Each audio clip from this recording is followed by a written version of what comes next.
Let's go ahead and get started. All right, let's go ahead. We have a quorum. Let's go ahead and get started, please. I'd like to call the meeting to order. I'd like to ask everybody to please silence all phones and those that have beepers to do so also, please. Good evening.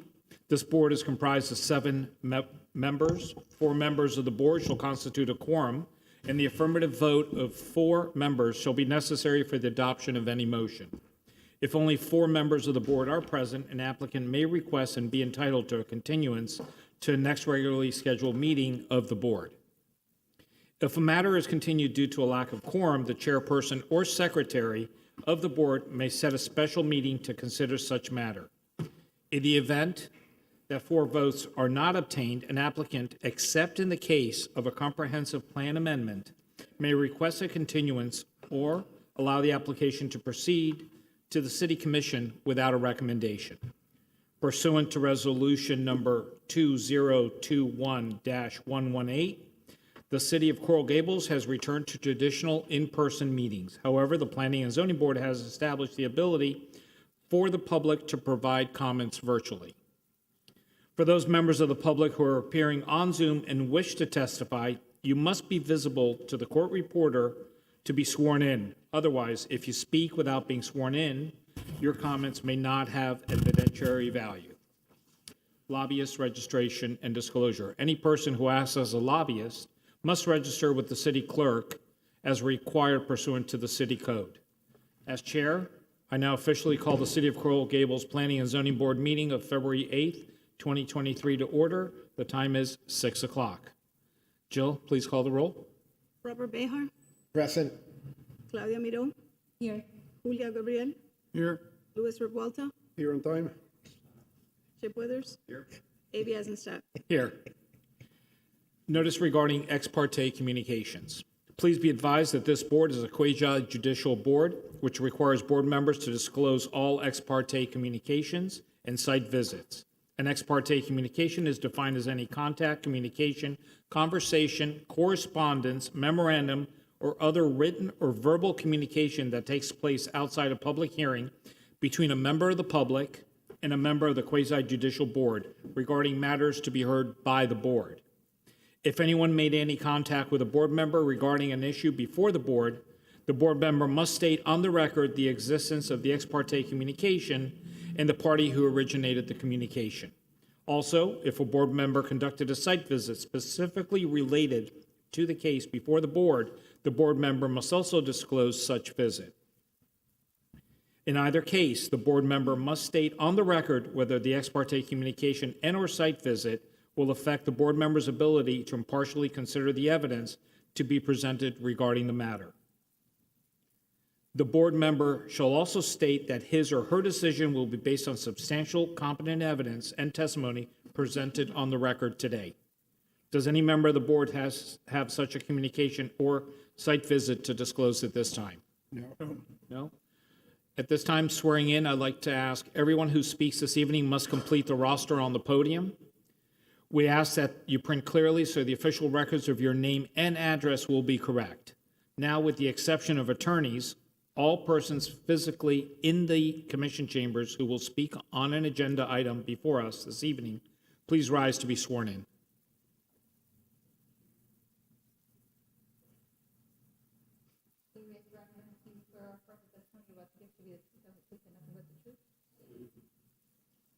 Thank you. Zoom platform participants. I will ask any person wishing to speak on tonight's agenda item to please open your chat and send a direct message to Jill Menendez, stating what you'd like to speak before the board and include your full name. Jill will call you when it's your turn. I ask you to be concise for the interest of time. Phone platform participants. After Zoom platform participants are done, I will ask phone platform participants to comment on tonight's agenda item. I will also ask you to be concise for the interest of time. First, we have the approval of the minutes of December 14th, 2022. Has everybody had a chance to take a look at those? Yes. Is there a motion? I'll make a motion to approve. Second. We have a motion, we have a second. Any discussion? No? Call the roll, please. Claudia Miró, Julio Gabriel, Yes. Luis Revuelta. Yes. I'm sorry, I forgot to indicate that Mr. Torres said, requested to be excused from this meeting. Chip Withers, Yes. A.B. Eisenstadt, Yes. How about Robert Behar? Robert Behar. Yes. The procedure we'll use for tonight. First, we'll have the identification of agenda item by the city attorney, then the presentation by the applicant or agent, and the presentation by staff. I'll go ahead and open a public comment first in chambers, then Zoom platform, and then phone line platform. We'll go ahead and close the public comment, have board discussion, motion, discussion, and second of motion. Then board's final comments and a vote if necessary or required. Before we proceed, I'd first like to welcome Christina Suarez, the new city attorney, to the board. Congratulations. And Thank you. Welcome. And we wish you all the best and luck. We're honored for you to be here with us tonight. Thank you. I'm honored to be here with you. Thank you. I'd also like to acknowledge that Mr. City Manager is with us. Thank you, sir, for coming tonight. The first item on the agenda, please, Christina, if you go ahead and read that into the... Item E1 and E2 are related. E1 is an ordinance of the City Commission of Coral Gables, Florida, amending the future land use map of the City of Coral Gables Comprehensive Plan pursuant to Zoning Code Article 14, Process, Section 14-213, Comprehensive Plan Text and Map Amendments and Small-Scale Amendment Procedures from commercial mid-rise intensity to commercial high-rise intensity for lots 5 through 24, Block 36, Section K, Coral Gables, Florida, providing for repealer provision, severability clause, and providing for an effective date. E2 is an ordinance of the City Commission of Coral Gables, Florida, making zoning district boundary changes pursuant to Zoning Code Article 14, Process, Section 14-212, Zoning Code Text and Map Amendments for lots 5 through 24, Block 36, Section K, from Mixed Use 2 District to Mixed Use 3 District, providing for repeated provision, severability clause, and providing for an effective date. Okay, and just to be clear, we read both of these in at the same time. We'll vote separately on them because they're part of the same item. You'll vote separately on them, correct, but we can consolidate for purposes of the public hearing and presentation. Okay, good evening, Jennifer Garcia, City Planner. I have a very brief presentation, if Rogelio, if you could bring that up. Thank you. So we're talking about a 300 block of Aragon, which is between Salcedo and Lejeune. It is on the south side of Aragon.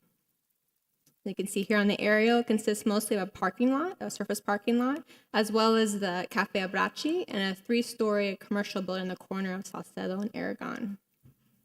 You can see that with this aerial here, surface parking lot, as well as the buildings closest to the east side next to Salcedo. So looking at the history of this project, history of this site, it was platted back in 1922 as Section K. And then later in 1930, you can see it was always designated as a commercial use. So these are some aerials looking through the history of it. So back in 1940, it's shown as a undeveloped parcel, which is a little tiny building in the middle, which was the New York company, decorating company, I believe. And on the very corner was a small commercial building that was used as later on for the bus stop across the street. In the 1950s, you can see that the most western part of it was eventually formalized as surface parking, with the middle building in the middle, the New York Decorating Company, and then some informal parking on the other side of that. Then later in the 60s, that building was demolished and the whole thing was paved as a surface parking.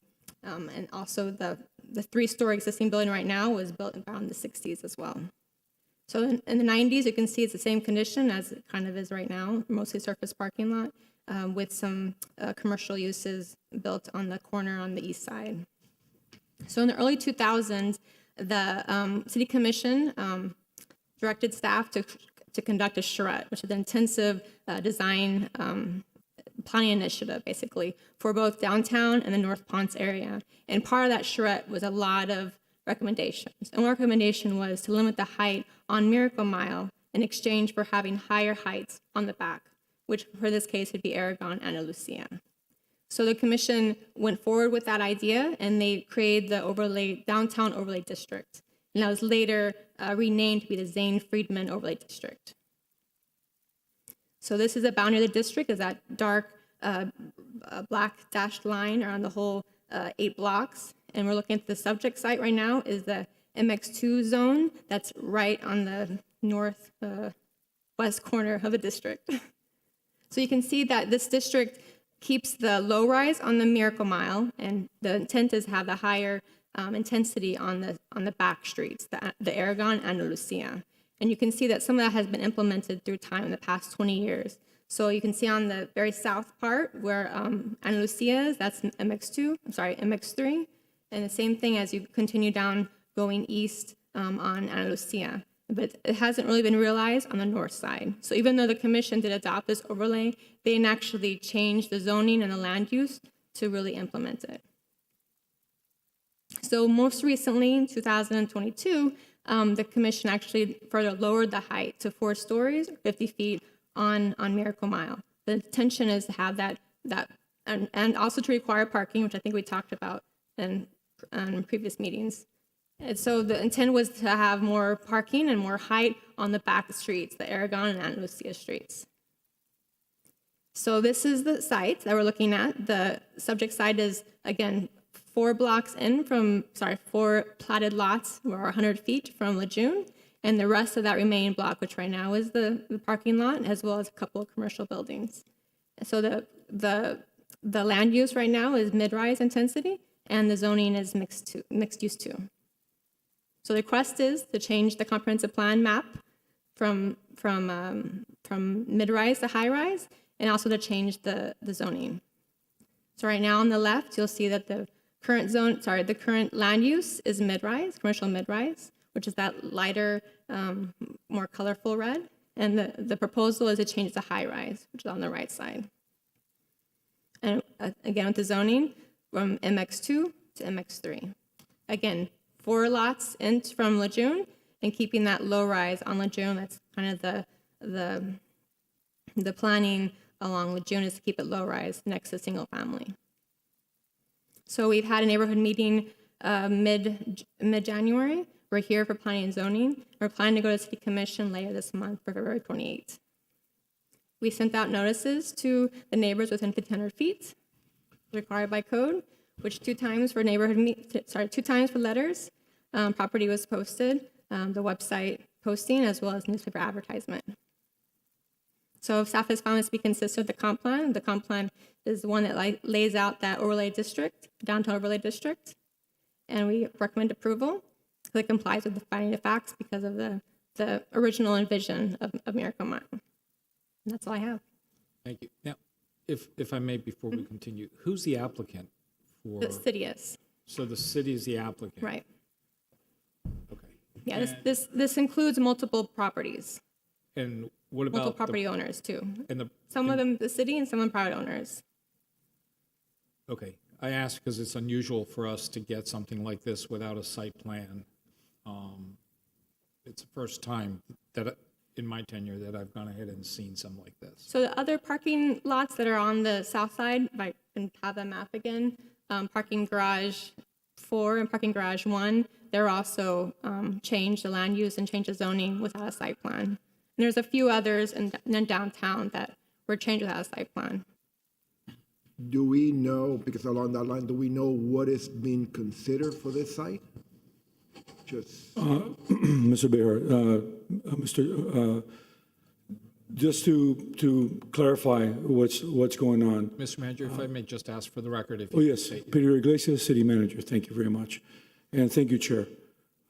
Just to clarify, the City Commission has allowed me to look at these properties and look for a better use for these properties. And they have allowed me to negotiate with the Davidson Group for this particular site. We own certain properties, but it's a checkerboard pattern, so we either work together or we don't. We feel that the best use of this property is not a surface parking lot. So having had commission approval to look at the best use of this site and negotiate with the Davidson Group, then we saw that most of that area is MX3 already, right? We've kept MX1 on the Lejeune side, even though it's not abutting residential. It's abutting the circular building. But the reason we kept MX1 there is because of City Hall. We want to have a lower building for the first 100 feet of the site. And then we were asking for the MX3 for the remainder of that block, similar to what's happening on the other side of Miracle Mile, which is where parking garage 4 is, which is MX3. So we don't feel that the highest and best use for this property is the surface parking lot, right?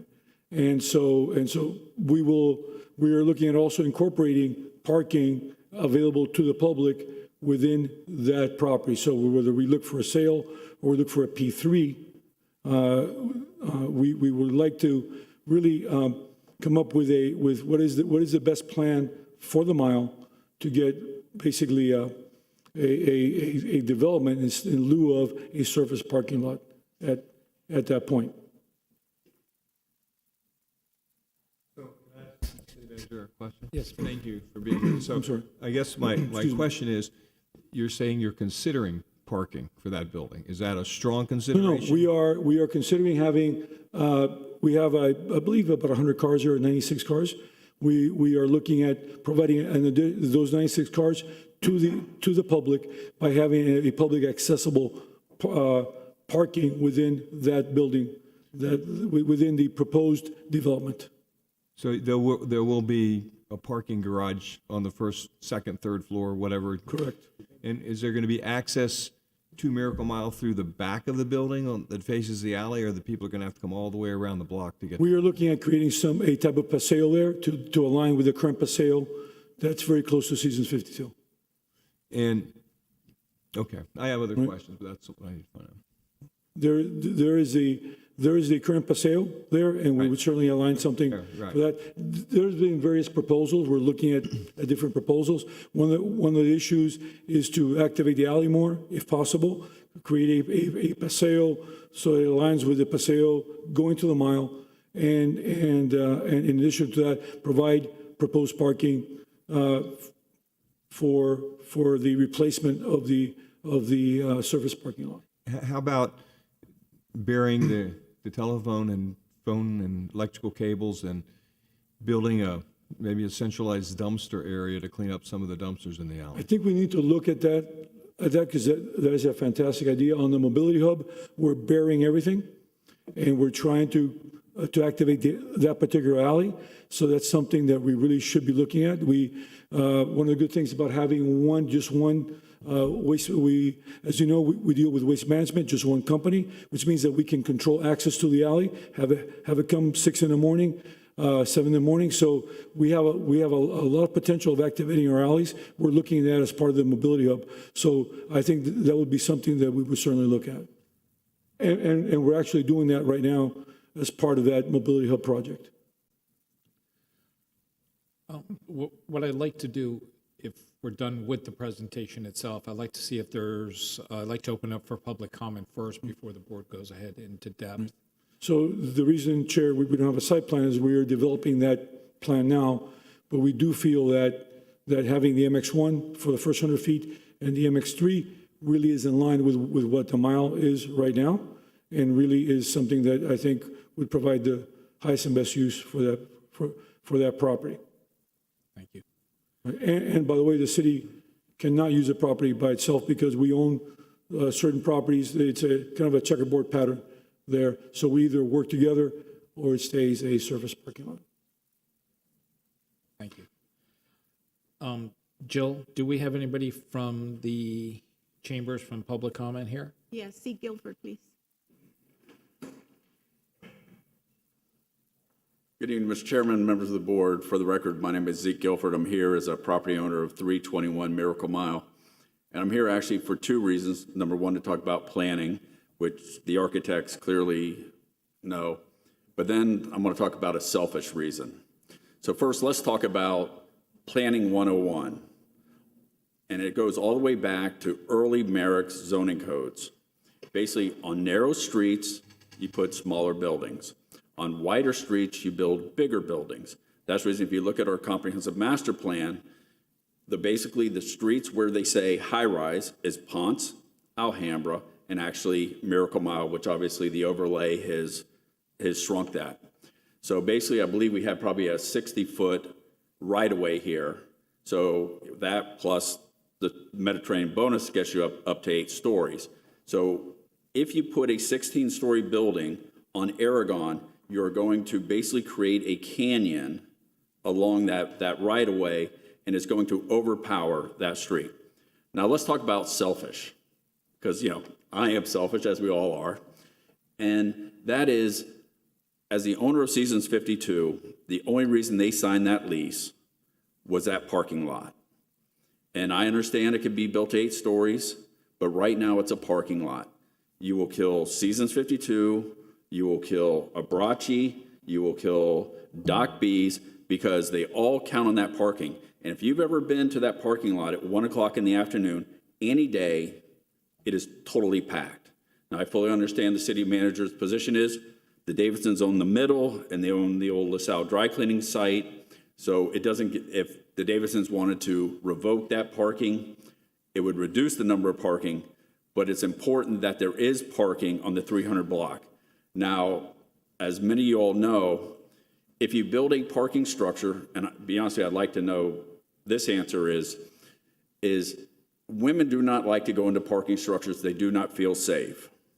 But on top of that, right across the street, we have I call it the old bus terminal. I wonder how many of those public parking spaces, one, are being used versus the number that is out there. So I think we need to get our hands around a little bit better of when you build a building, let's just say an apartment building, which I assume this would probably be, or an office building, how many of those dedicated public parking spaces are actually being used because you're saying, oh, this is an apartment building, or this is an office building, even though it has the little public sign there, do you really enter it? So for those reasons, both from a planning standpoint, and Julio and Louis, you guys, and obviously Robert knows, I think it's wrong, but from a selfish reason, obviously, I've given you my answer. So thank you very much for hearing me out, and I appreciate it. Thank you. Thank you, Mr. Guilford. Jill, anybody else? No. Do we have anybody from Zoom? No. Anybody on the phone platform? No. At this time, I'd like to go ahead and close public comment and open it up for board discussion. Chip, looks like you were going to say something? Well, I was going to echo what Mr. Guilford said and ask, I always thought, at least when I was told, when I was disappointed with some projects because they were too tall, I was told, well, they're on a wide boulevard and the city supports taller buildings on wider boulevards. So what is the explanation for a narrow street in a taller building? To keep low-rise on Miracle Mile. It's I'm sorry, what? It's the vision of that overlay district. The Zane Friedman Miracle Mile overlay district is to have the lower rise, to keep the lower rise on the Miracle Mile, even though George Merrick wanted higher rise on Miracle Mile. But to keep it a lot low of on that- Miracle let me Mile interrupt and to you, have sir. the height on the back. But a lot of that was to protect historic buildings on Miracle Mile when that was passed. It was to be able to take the air rights from Miracle Mile and apply them and use them. At least I think it was. Maybe I'm incorrect, but a lot of that was to preserve not necessarily the height of Miracle Mile, but a lot of the historical buildings that were along Miracle Mile. Maybe. I mean, I could be wrong, but I kind of thought that was in there somewhere at the time. But more importantly, I'm not talking about Miracle Mile. I'm talking about the building that this 15 or 16 story building is going to be built on. Does the city feel that road is wide enough to support a 16-story building? Is that in our code? Like Mr. Guilford said. Is that George Merrick's It's in vision? our code based on the Zane Friedman overlay district. I mean, that's what's trying to encourage. The vision. Right, So- right. Which is the reason why a lot of those blocks in the south and on the north, on Aragon and Lucia, have been changed to high rise to allow lower heights and have that mass and really the parking to be on the back. Commissioner, I think that whether you get to 150 feet or 190 feet, I'm not sure if you can tell a difference, honestly. And if you can put back the zoning map, most of the areas on either side of of Miracle Mile are already MX3, right? Parking garage 1 is MX3, parking garage 4 is MX3. If we can look at that, almost everything is MX3. This particular area here, we've kept the MX1 lower because of City Hall, even though it's across from the circular building across the street here. And we don't really feel it's going to be an issue now. As far as parking is concerned, whether you build an MX2 or you build an MX3, parking's gone. And eventually, the highest and best use for that property is not a surface parking lot. It is not. And so most of the area is already, the block just east of that is still MX2. That area there, that's where we have our museum garage. So I don't think that area is going to be built for a while. But that particular area, if we do go with our Coral Gables Parking Authority, and in a number of years we don't need as much parking, then that would be a parking garage that would be torn down. The parking garages pay for themselves in 9 to 10 years, and then we would have more mixed-use buildings and so forth inside our downtown district. So I don't really feel that it's within the scope of what has been planned, and I believe that I don't think we're going to create a truly canyon effect there anymore so than building a building that's over 100 feet. So you're saying you don't think it's going to be a building over 100 feet? No, I'm just saying that I don't feel it's going to be an issue. If I may just ask something to be clear, are you doing, is the idea for the city to only do a parking garage there and nothing else? No, we would not do a parking garage there. It doesn't make sense to do a parking garage there. Okay. That's what really should be, we are doing the parking garage, which is 626 cars, which is the mobility hub, which is where parking garage 1 is now, which is adjacent to just behind Miracle Theater. That's where the mobility hub is. We do have a current parking garage across the street, which is parking garage 4, which is MX3 already. So that's already. Okay, so and I mean this very sincerely when I ask you this question. If you do not feel comfortable answering the question because you are in negotiations, I certainly understand that as an answer. So you have a partner in this, Mr. Davidson. Are we worried that if we don't get this height, that he's going to walk from the deal and the city won't be able to join the part? Is there a concern there? I mean, you don't have to answer it if that's an issue. My concern is that I feel that really because of the MX3 throughout that whole site, that this really should be an MX3 site. So whether we can work something out at MX2 or not, we're really getting into that now because we've been authorized by the commission to do so. I don't work with any potential developer without authorization from the city commission. But I do think that the MX3 concept with the MX1 for the first 100 feet works very well on that site. So is the old LaSalle property going to be just because I know down the road on the other side of Publix, the first 50, 75 feet, I'm guessing is less than 3 stories or it's service level. Is the LaSalle then limited to 3 stories? Is that? We are limiting the first 100 feet. So that's even into the past LaSalle, into probably the first lot. Right, and that would be MX1. And then we go to MX3.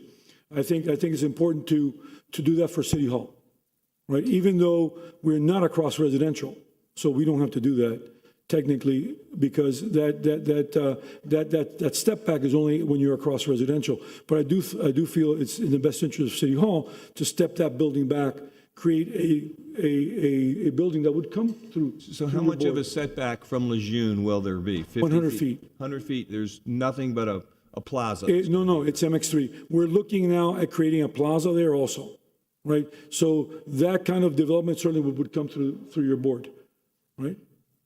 But what I'm saying right now, it's MX1 I understand. for the first 100 feet, which means you have a lower building, and then you have the MX3 after the first 100 feet. But the one in Lejeune, the building in Lejeune, is privately owned. It's not a plaza. It's privately owned. That used to be like cleaners. Right. So that will stay. What is going to happen for the first 100 feet from Lejeune, it will stay 45 feet. Correct. It would be MX1. I think it should be at least 25 feet, 50 feet of nothing. And that's something, and I don't If you really want to, Yeah, but off of Lejeune, that's a private property. You're asking a private, owner to dedicate to do a plaza. The corner is not involved in this application. Right. It's not part of this application. it is. yes, it is. The one on, The South Cleaners is, yes. So we're just talking, That is the part that is MX1. okay, so right, but all we're Can you changing put up- today is just the MX2 and Recording in MX3. progress. Well, I take that back, I'm sorry. It's not, can you put up the map it stays again? MX1. Let me rephrase that. It's part of this application in the sense that we're proposing that to stay MX1 and then go MX3. Right. And that happens to be owned by the third party, Correct. which is, I'm sure. What is the current zoning for that parcel? MX1. MX1, stays MX1. Stay MX1. Stays MX1. Because the map that you're showing, it does not incorporate that corner piece. It does not, that stays MX1. So it stays. And then we go to MX3. I think that creating a really park, green space there is a great idea. And as a matter of fact, we've seen some plans right now that do incorporate that. And it's something that if we do have a P3 and the city's involved, we're going to do something certainly that reflects that. That's our intention. But how can you control the corner if it's not city-owned property? Because Part of the deal. it's part of the deal. The owner's part of this deal. And through the site plan review as well, which you'll see in the Could you put that future. up again, please? Coral Gables TV? Yes, yes. The deal does not include Abrachi, but that are there, but includes the entire parking lot and the old LaSalle cleaner site all the way to Lejeune Road. Chip, I have no more you questions. done? Claudia? Thanks, Peter. Thank you. Thank you. So I agree with what, you said. I don't think that having a surface lot is the best use for that property. I think there's something better that we could do there. But that being said, I wanted to kind of ask about the parking. So I know you said that that's probably going to be a mixed-use building and that you're going to have the first 2 or 3 floors for parking but in the meantime, when that is under construction, what are the parking solutions for those local businesses that currently rely heavily on that surface parking lot? We would have to work that out with our parking director, but when you're in construction, you're in construction, right? What we have planned is to create, I believe it's 96 spaces, please don't quote me on that, but those spaces, have those spaces as part of public parking at the first floor of that. Once the building is completed, but Once the building's complete. I'm just curious, what is usually the, we have the situation, if we do build, for instance, the mobility hub, we have probably our most used parking, which is parking garage 1, and we won't have that parking garage, but 18 months, 2 years later, we'll have 626 cars. So during construction, it's something that we'll have to work with our parking director as much as possible. However, we do have parking garage 4, and the use of that garage, the garage has a number of issues, doesn't have an elevator, it has a number of issues, but I see more use on that, on that garage. But when you're in construction, to do something better, sometimes there is a period that you do have, that you do have an issue. But we will work with our parking director to minimize that. so, Excuse me. And those details we worked out during the site plan review as conditions of approval, most likely. The word to locate some of those sites, some of which those we don't parking have now, spaces. is what he was saying, right? That we don't have a exactly. site plan. So Right. it would have happened That'll be during in the that, future, but right. it will happen. Okay, so then you mentioned the mobility hub. Is that, you're planning on the mobility hub to already be finished by the time that this project starts? We're looking now at the cost, as of the mobility hub. We're looking potentially to start that project sometime in the second quarter of this year, depending on costs. And Costs have completion? gone from 42 million to 63 million. And completion of that project would be by when? It would take about 18 months to 2 years. We plan on moving extremely quick. We have permits already, so it's not something that we, there's a lot of issues in parking garage 1. That building produces about $1.2 million in revenue. It's a huge It's in the best location as far as the mile is concerned. So it's in our interest, in the city's interest, and our merchants' interest to finish that parking garage, get in and get out as soon as possible. So is it fair As to fast as say, possible. is it fair to say that this, the project in question won't start until after those 24 months, so that that would be considered a parking solution potentially for the business owners? We would have to coordinate that. Yes, we could. I would have to work with the parking director to help the mile as much as possible, help those businesses as much as possible. And we don't do that, we don't have those conversations before we do this, so that later we're like, not have our hands tied and say, well, this is the best we can do. And then you mentioned parking number 4. Isn't that far away? I'm just thinking. It's you across know, the street. Across the street on what side? It is Andalusia. across the street, across from Publix. Oh, I know which one you're talking about. Yeah, so Yeah. that parking garage, So it's across all of Miracle Mile. it's and across then from Miracle Mile. To get to Right. dinner, to, you know, like he was mentioning, what was it? Seasons of Dog Bees and our favorite Cafe Obrachi, right? Okay, I think It's that, very difficult to coordinate projects, coordinate parking, coordinate everything. We will do our best to do so, because I think we certainly appreciate our merchants, and we want to do as much as we can. and my questions are really because of my concern of that. I mean, we saw so many businesses close on Miracle Mile, you know, during the pandemic. Before that, the sidewalk project, that we were just, my concern is really, you know, to keeping those businesses open and making sure that there's not a reduction in traffic, and there's options for their patrons to continue to patronize those businesses. Our downtown area has made a great comeback. We're above 90% in all aspects of rentals there right now. So our trolleys is about what it was before, about 1.25 million people moving up and down Ponce de Leon.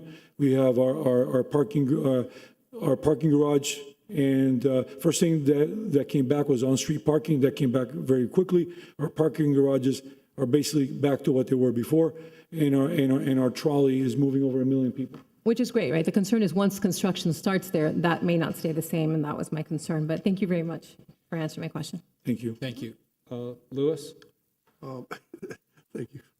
How many parking spaces are there now currently, public spaces on the lots? On that lot, On the existing lots there? how the many 16 lot, I think it's either 96, it's around 100, somewhere around there. And would the city be I believe it's negotiating 96, please don't quote me on that, but with the it's around that developer number. to try to recoup those 100 spaces? I'm sorry? Would the city be negotiating with the developer to try to recoup some of those 100 I think spaces? that's the intent once the site plan moves That'd be a forward. condition. That's what we're talking, that's what we're under discussion in trying to recuperate those 100 spaces within the building, yes. That would be a condition. Yes. That's something that we're discussing now. Could a condition be that at least some sort of a public space right on MX1 there facing Lejeune be also part of it? We are looking at that right now, yes. Because there's already, at the entrance of Miracle Mile, there's 2 open spaces there that basically set the Miracle Mile entrance from the west. So Actually, the preliminary plan has that. That we're looking at does have that. if that could be part of the condition. When I look at the map, I don't disagree with you at all. That would be a very nice space there, and we're looking at that already. when I look at the map, and again, I've had this complaint, hope I'm not out of line, but when I look at the land use map, a lot of times in Coral Gables and the zoning map, as an architect, I see a checkerboard pattern. And this is not a reflection on any of you or the current city staff, but it drives me crazy to see sometimes that there's no rhyme and reason. Lord knows I've been complaining about the lot in Ponce de Leon in front of the courthouse that is at MX3. I'm saying, God, I hope in my lifetime in this board, or in my lifetime on planet Earth, I get to see that MX3 reversed to something else, because that is right on the fringe of a single-family neighborhood to the south, and I hope. That's a very sorry good for point. taking That's the a very time point. To express a selfish That's argument that I make that over- property is owned by Dade County right now. But when I see the map, a checkerboard pattern, and I see that a lot of the properties to the south of Miracle Mile are MX3 already, and actually the properties to the east of Ponce are already MX3. I frankly don't have a problem with this MX3, because once, MX2, which allows you what height right now? 97 feet with med bonus, or 70 without. How much? 97 with med bonus. 97 feet. 97. once you have 97 feet, and how high is the building that, like Zeke, I refer to as the bus station, because I'm old, and I remember the bus station. I always forget the name of that building. It's 8 stories, right? So I do believe as a pedestrian, how many times have we heard urbanist, Elizabeth Platter, that Anna Halibert and other planners, after the first 50 feet, if you're a pedestrian, anything higher than 50 feet, it's already, you can debate until Armageddon, whether 80, 90 is better than 120. It's already building and a building, right? And the irony is, and I understand why it was done on Miracle Mile, but Merrick saw the value of having higher massing on Miracle Mile, and yet we all decided, I've lived here for 40 years, that the lower scale was better on Miracle Mile. So I do not see even the semi-pattern that exists. There's really nothing wrong with MX3 there. In terms of the parking, I would not dare enter into a legal debate with Zeke. I will lose that one. But anything you build there is going to affect the buildings and the uses on Miracle Mile for a while. Whether it's MX2 or MX3, it's going to affect that. And in terms of parking, what sitting on the board, and I would argue that to make sure that whatever public spaces are there now, that they be a condition to recoup them, to try to avoid any hardship to the existing businesses. And I think being close to Lejeune, just like you're close to on the east, I don't see anything wrong with the MX3 here. And I think that unfortunately, the parking, whatever happens on this lot is going to affect the Brachi. And by the way, is having dinner or lunch at a Brachi constitute a site visit?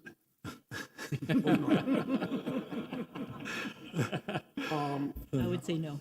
Okay, thank you for that clarification. So I frankly do not fear it. I think actually would start making a little bit more sense in terms of the land use plan, but that's my, whatever you want to call it, views. That's your lunch.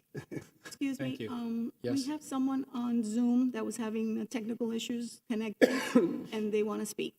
Is it just one person? Just one person. I'd like to ask the board if they're okay. So the person had technical issues with their computer and they were on from the beginning and then had issues? Yes. Yeah, go ahead. Okay. Briefly, I'm going to go ahead and open it back up for public comment a second. Can you put that person in? Are they on Zoom or on phone? Zoom. Mr. Flanagan? I'm here. Mr. Mr. Chairman, members of the board. Welcome. If you would, please, to be sworn in, if you could raise your right hand.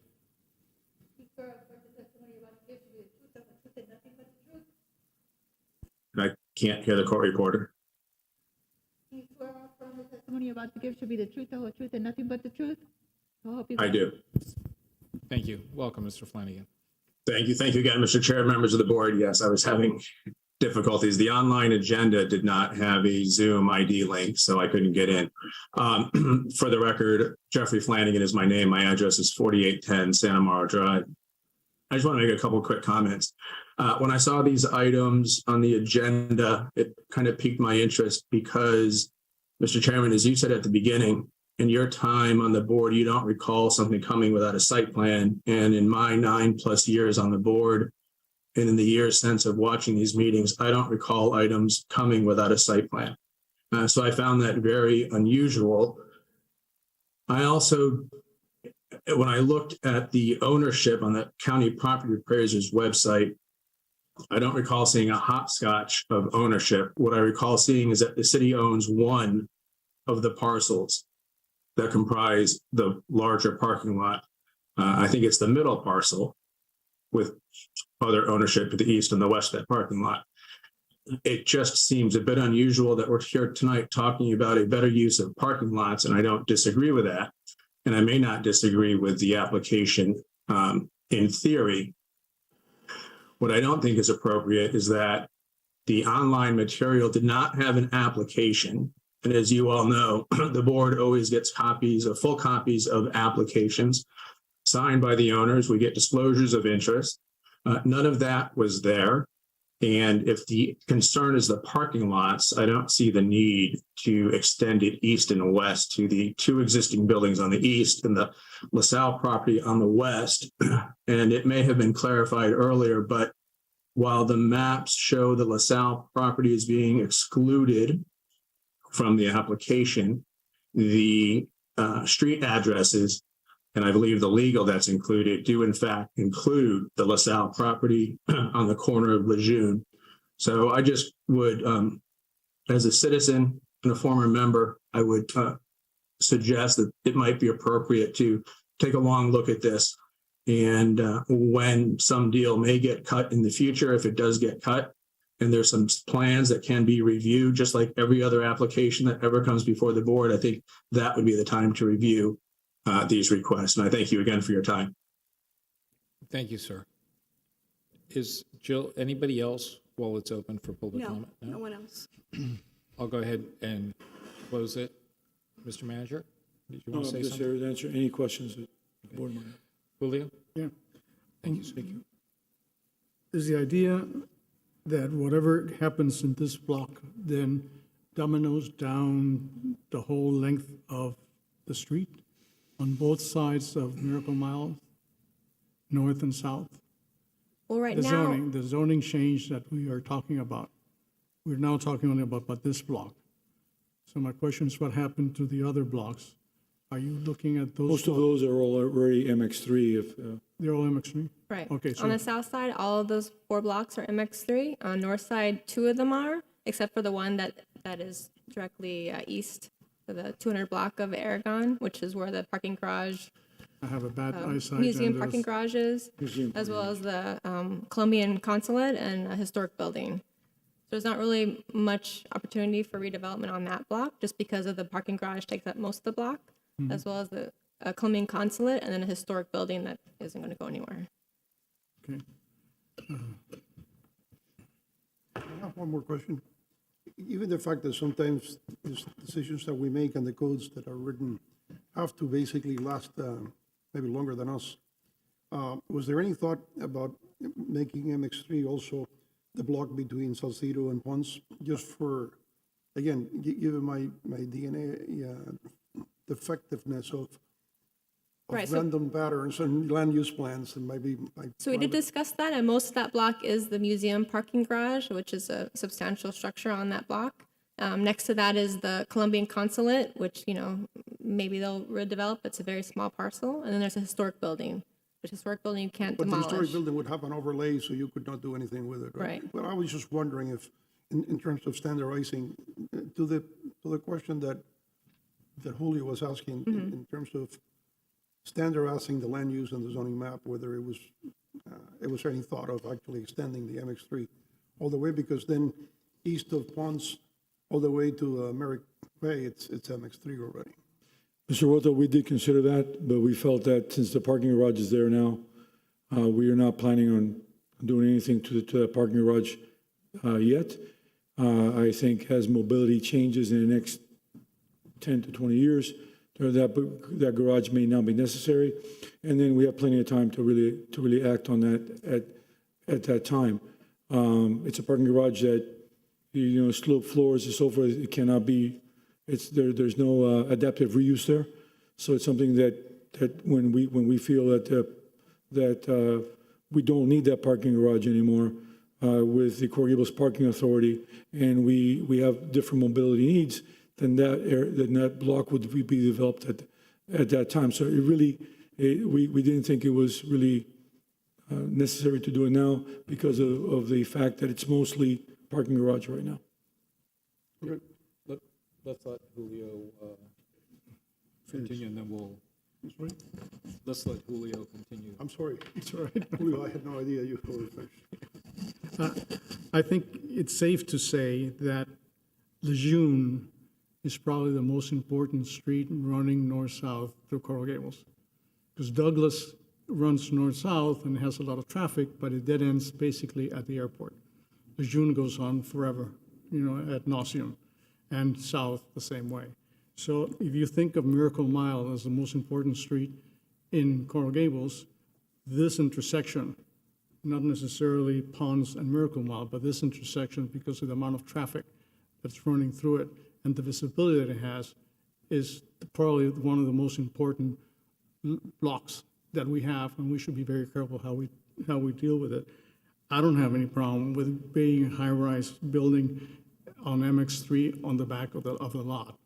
But I think we have to be very careful, about the using of the parking, that whatever parking is there for the users and residents and visitors maintains that open and accessible. And I don't know how you do that. Is the idea that if you create a new parking garage there, that you reserve the same number of cars for the visitors, so we don't lose, and there's no net loss of cars? That is correct. We would have that as public parking. Okay. And I completely agree with you on the Lejeune side. That's why we kept it MX1, and we'd like to incorporate a park. We'd like to really do something exceptional there.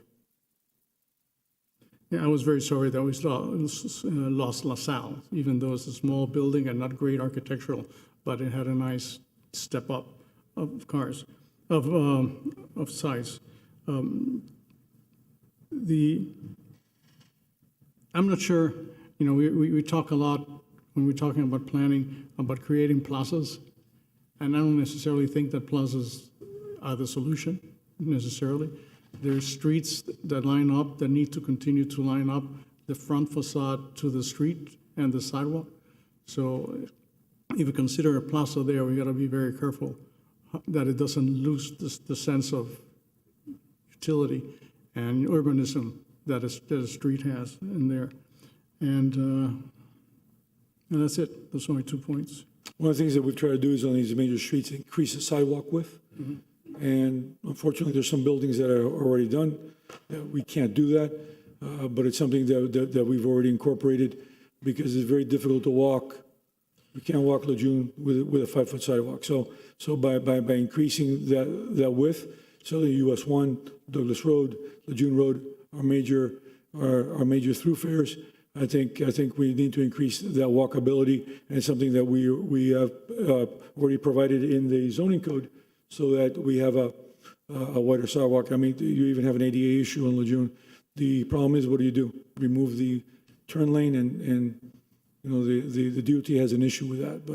But we're looking at expanding our usable sidewalks throughout all these busy streets. US 1, as I mentioned, Lejeune Road, Douglas, and so forth. One more point, and I'm referring back to the chair. Comment that we don't have a site plan. If we approve, this was to be approved today, and it comes back, will it come back with a site plan before it goes ahead? Yes, so anything that has 20,000 square feet or more, which is a substantial amount of square feet. So we would have to approve the new. Right, to follow the whole process. Okay. Yes. So it would come back to the board. Okay. The site plan would come back. The site plan would come back. Robert? Thank you, Mr. Chair. In principle, I don't have a problem with this change of zoning. I do have several concerns, and I agree with a couple of the comments. And in the time that I've been on this board, I do not recall ever doing an approval like this without seeing something, especially when I get the feeling that something has been working on. So for us to look at something that, or hear something that there is something out there and we're not even given the courtesy of looking at what is being talked about, so we have an idea, troubles me. Again, I'm in support of the rezoning, but I think that... But just to clarify, Mr. Bear, we have not finalized anything. We haven't done anything. There have been some proposals, a number of things that none of them we found just right. And so it's just a very preliminary stage. I don't want to bring something really that it's not going to be accurate. Or Mr. Manager, I think a conceptual, something that we have, I think would have been, for some of us at least, And remember, Mr. Bear, we have control over the development of this property. So the city has control over it. If we do a P3, whether we're not really looking right now at selling the sites at this time. So the P3, we do have control. Well, and that's my next point. What is the city, as a resident now? I've been in the city of Coral Gables since 91 or whatever. What is the city getting in return? Because what we have, and so we as a city of Coral Gables, we have a nice piece of that composition. Yes, we do. Okay?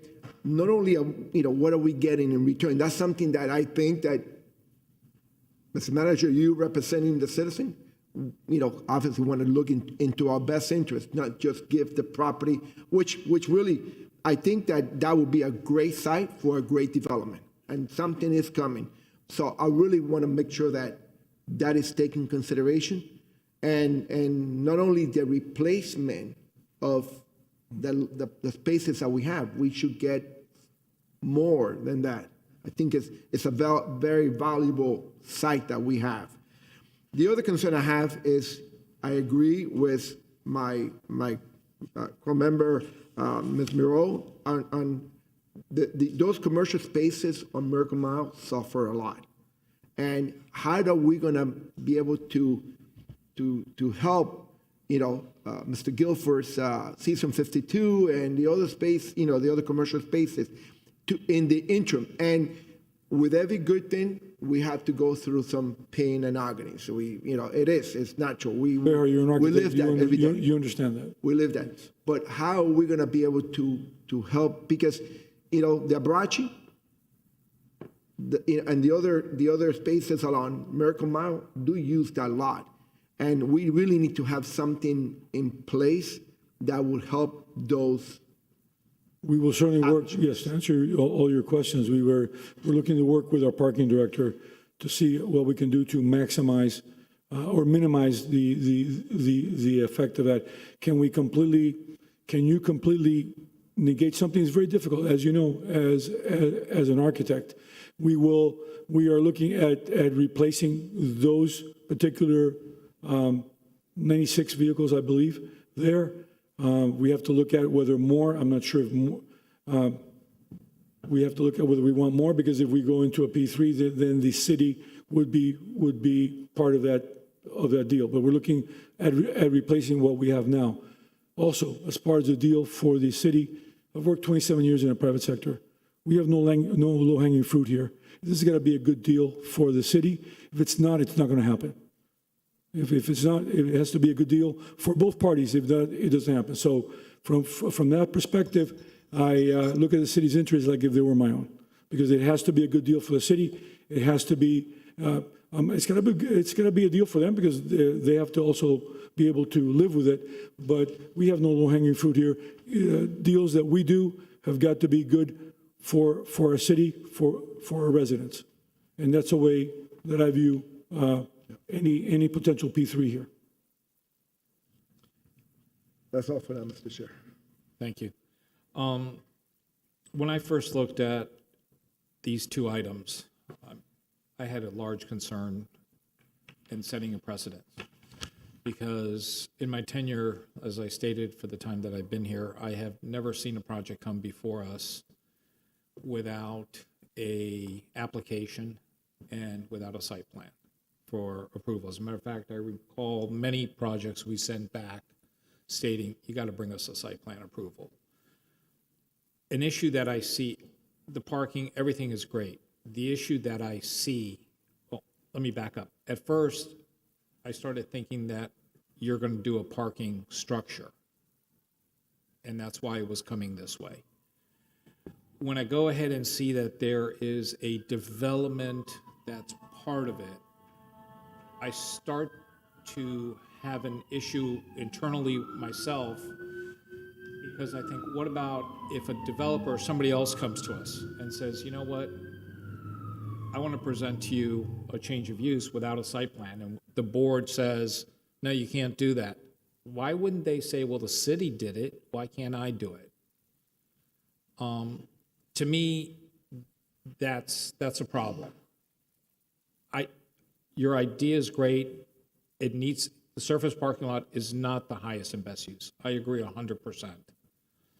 But by the same token, I think we should be able to see something that is going to go up there and how it'll affect the neighborhood. Because I think once you approve the use, there's ways, or developers have ways to bring about it that they've already gotten approval for certain things, and not necessarily everything else that's there. You know, I have a lot of respect for this property. I really do think, I don't have an issue with the height, with the MX3. I would just like to see, for myself, as a responsible person for the city, I would just like to see a site plan that's attached. And possibly I'd like to see the people that own the other properties come in here. Because I think in general, the application are the other people. And usually the way I've seen the applications come in is the developer comes in and says, we're going to do this, and we're going to go ahead and give the city this many parking spaces in exchange. And that's good. To me, that's good because I see what they're doing and I see what the outcome is. In this case, I just don't see what I'm voting on. I understand that I'm voting to change the use, but I don't see what's being developed there. And I just have a hard time with that. So there is already precedent for approvals for just to go from mid-rise to high-rise in the downtown area. Both parking garage 4, which is the one that's close to Lejeune, Okay. that was approved without a site plan, and it's still a parking garage today, and that was over 10 years ago that was approved. And Parking same with garage. parking garage 1, which is where the mobility hub is. That was changed to high-rise many, many years ago. And ironically, not ironically, but oddly, the gas station on the corner of Ana Lucia and Salcedo is also high-rise, and there was no site plan with that either. I'm not sure what the intent of that was. Parking garage 1 and 4, Parking garage 1, that's within this district, within the overlay district. what structure is on top of there? What structure's on top of there? Yeah, This is a parking garage.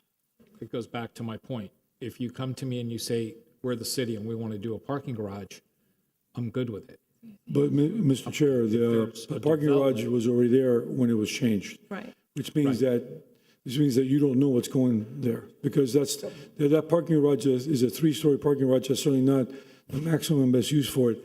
I think why those projects were done is because the city is in control of this project. This is not a developer in control of the project, so it's completely different. We're looking at certainly having a viable project, but we're also looking at, since the city does have control of the project, to make sure that this project is something that is very viable for the city, that the city would be proud of, and it's a project that we would want there. Similar to those 2 garages, if you look at garage number 4, which is the one across from Publix, 3 stories. It doesn't even have an elevator. Garage 1 is completely obsolete.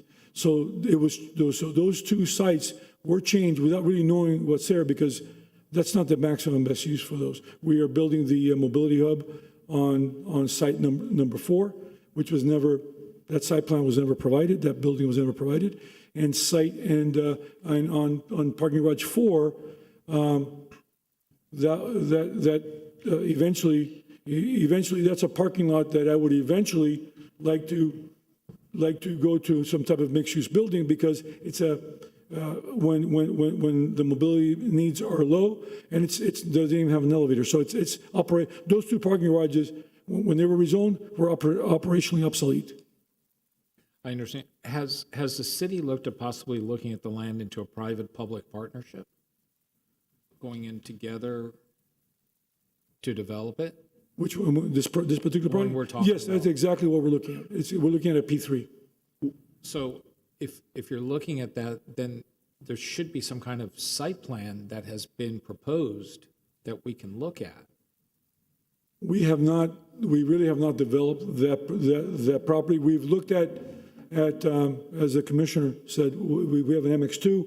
We're looking at the MX3 concept. We don't feel, as Mr. Revuelta said, that it's going to be an impact on that street. So when we begin our negotiations, we'd like to begin our negotiations with the proper zoning there to see what we can do and what would be a acceptable P3, which would, of course, would have to be presented to the Planning and Zoning Board. It would have to go to City Commission, et cetera. Not only from a project perspective, not only from a zoning perspective, but from a project perspective. What percent, if I may ask, what percent of the entire property is city-owned? I Of the entire project that? don't recall, that you're looking to rezone? we have two separate properties, so we either work together or we don't, or nothing happens. Right, but what percentage does the city own? Would you say of this project, the city owns 50% of the land? Would you say the city owns 20% of the Yeah, land? No, Well, the LaSalle is, privately owned. I hate to give you a percentage, but it's more than 20%. it's more, say that? More than 20%. So the city owns about 20%? No, much more than we, I don't believe it's half. Is it 60-40? I don't recall. I don't want to give you a number, but it's not a small amount. It's not a negligible amount. It's necessary to, it's a substantial amount when we either develop it together or it stays a surface parking lot. Mr. Chair. So that, Mr. Chair, gives us a lot of latitude, a lot of power in how this project gets developed. And I believe that's why Garage 1 and Garage 4 were changed, were, there's only change on those two without a site plan. On two operational obsolete garages. Thank you. Can I ask just a follow-up question on that? Yes, please. So I've known you for what, 30 years, maybe Yes. longer? Yes, it's been a number, it's been a And while. I've said this before, you are a technician to the max. You cover all your bases, and I have utmost respect for you. So that it's Likewise, important Commissioner. that you don't take offense at my next question. But I'm kind of on the fence on the height issue, but I can push through that. And I'm kind of on the fence on only 90 or 100 parking spots, and hopefully we have another shot at the site plan. But I don't really understand, and maybe this is totally out of our scope, and probably we shouldn't even be concerned about this, but I don't understand the deal behind this. Is it the city's intent to do like a 99-year land lease to get a developer to do the whole building? Is the city going to participate in rents? I mean, what's the, you brought that up a minute ago about what's the deal behind this? I mean, what is the vision for the city? Well, Are we going to develop together and have lease property? Are we going to turn the whole thing over to one developer and give them a land lease for 99 years? What's your vision of this? Commissioner, one of the Mr. Chair, if problems I that we may- have is that we cannot. I'm sorry, what? I just want to chime in that I think this is going beyond what's before you Okay, today. fine. You don't have to answer I know there's been some discussion. I think it maybe is helpful for you to understand and frame it, but That's I fine. understand it's unusual for you all to not have an accompanying site plan review. But really what is before you today are the change to the land use and the respect zoning that. change. Thank you. And that is, like as has been said, if and when there is a site plan, that will come before you, but your consideration should be of these two items that are before you it. today. Madam City Attorney, any issue if I answer the Commissioner's question? You don't have to. I'm happy to answer because I've known you for 30 years or more.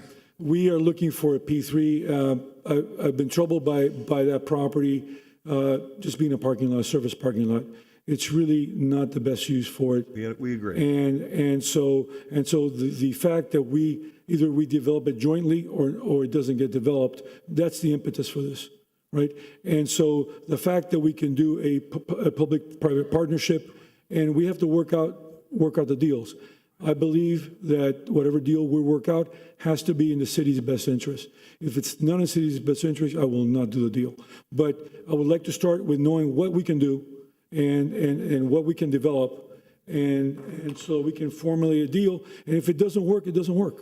I don't have to have that deal.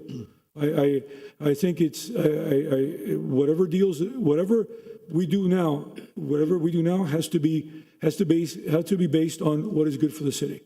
And so we're looking at a P3 right now, a private-public partnership. We have to work out the deal, and we have to see what the city is. We have very valuable property, much more valuable, in my opinion, because you can't build without us. So it's not just a matter of the square footage for me. It's a matter of the project. right? It's a matter of being able to do a project versus not being able to do a project. So I do think that we're in a good position to negotiate in the city's behalf and have a property that we can actually not only remove the actual parking lot, but also get tax base off that property and bring more people into the downtown area, into our very important area, which provides almost 20% of our 27% of our tax base is there and increasing. And so that's basically what we're trying to do. Now,